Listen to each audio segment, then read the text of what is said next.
On April 26, 1986, deep within the Soviet Union, a catastrophic event unfolded that would forever scar the landscape and our perception of nuclear power. At the Chernobyl nuclear power plant in Ukraine, reactor number 4 exploded, unleashing the world's worst nuclear disaster. This wasn't an act of war or a natural disaster. It was a tragedy born from a flawed design and a series of catastrophic human errors during a routine safety test. The fallout would spread across a continent, affecting millions and leaving a legacy of fear, heroism, and an unprecedented environmental experiment. The story of Chernobyl begins in the early morning hours, with a test designed to see if the reactor could power its own safety systems during a power outage. But the test went horribly, terribly wrong.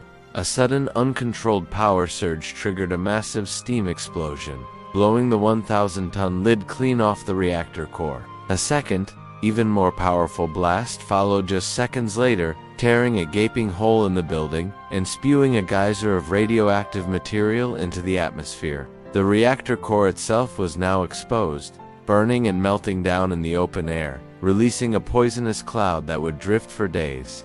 The city of Pripyat, a mere 3 kilometers away, was a model Soviet city, home to nearly 50,000 people, the plant workers, and their families. They lived a modern, comfortable life, completely unaware of the fatal flaw lurking inside the heart of the RBMK 100 reactor. Unlike modern reactors, the RBMK had a dangerous design quirk, a positive void coefficient. In simple terms, when the cooling water turned to steam, instead of the reaction slowing down, it dangerously sped up.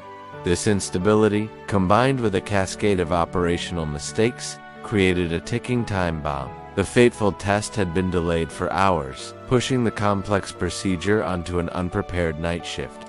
Under pressure, the operators broke critical safety rules. They disabled emergency cooling systems and pulled out almost all of the reactor's control rods, leaving the core in a dangerously unstable state.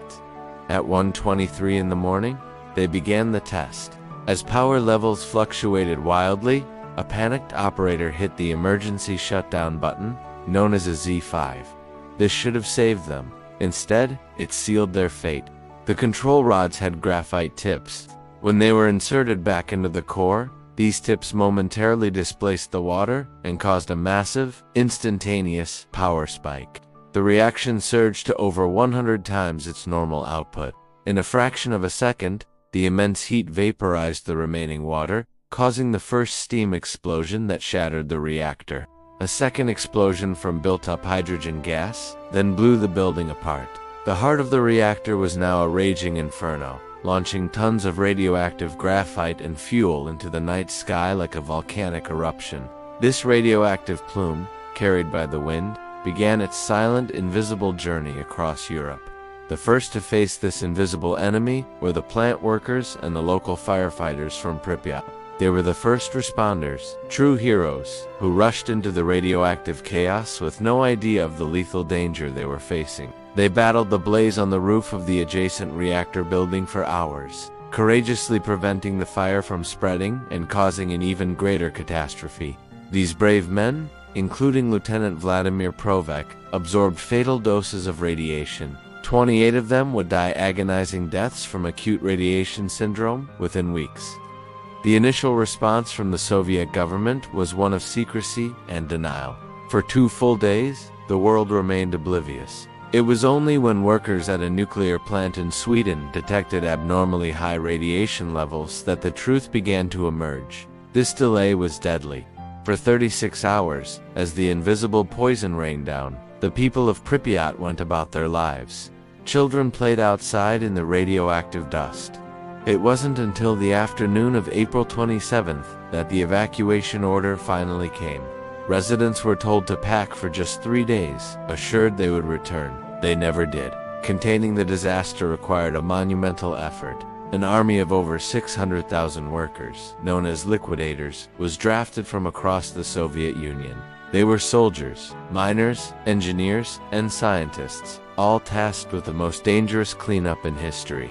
Working in shifts that sometimes lasted only a few minutes to limit their radiation exposure, they performed incredible feats. Miners tunneled beneath the molten core to install a cooling system. Pilots flew helicopters directly over the exposed reactor, dropping sand, lead, and boron to smother the fire and absorb the radiation. Their most visible achievement was the sarcophagus, a massive concrete and steel shell hastily built over the ruined reactor to contain the deadly radiation. It was completed in just 206 days, under unimaginably hazardous conditions. The official death toll from the immediate explosion and radiation sickness is around 50 people, but the long-term health consequences are far greater and harder to quantify. The most direct impact was a dramatic spike in thyroid cancer among children who were exposed to radioactive iodine, with thousands of cases reported across Ukraine, Belarus, and Russia. Thankfully, with treatment, the survival rate has been high. The psychological trauma, however, has affected millions. The disaster also carried a staggering economic cost, estimated at around $700 billion. A blow that helped accelerate the collapse of the Soviet Union by exposing its deep-seated technological and bureaucratic failings. Today, the Chernobyl Exclusion Zone, an area of about 1,000 square miles, remains one of the most contaminated places on Earth. The ghost city of Pripyat is a haunting, silent memorial. Frozen in 1986, its famous Ferris wheel, which was never used, now stands as an iconic symbol of the tragedy, slowly being swallowed by nature. But in a strange, ironic twist, the absence of humans has turned the zone into a unique wildlife sanctuary. Wolves, wild horses, bears, and other animals now thrive in the forests, seemingly unaffected by the lingering radiation. The original, crumbling sarcophagus was never a permanent solution. In 2016, a truly incredible feat of engineering was completed. The new Safe Confinement, a colossal steel arch taller than the Statue of Liberty and wide enough to cover a football stadium, was slid into place over the old structure. This massive shield is designed to safely contain the reactor's radioactive remains for at least the next 100 years, allowing for the eventual dismantling of the reactor. So, will Chernobyl ever be truly safe again?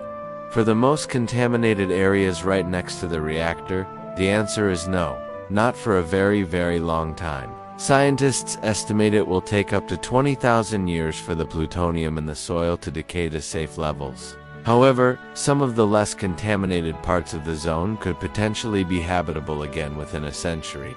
The ultimate legacy of Chernobyl is the profound change it brought to the global nuclear industry.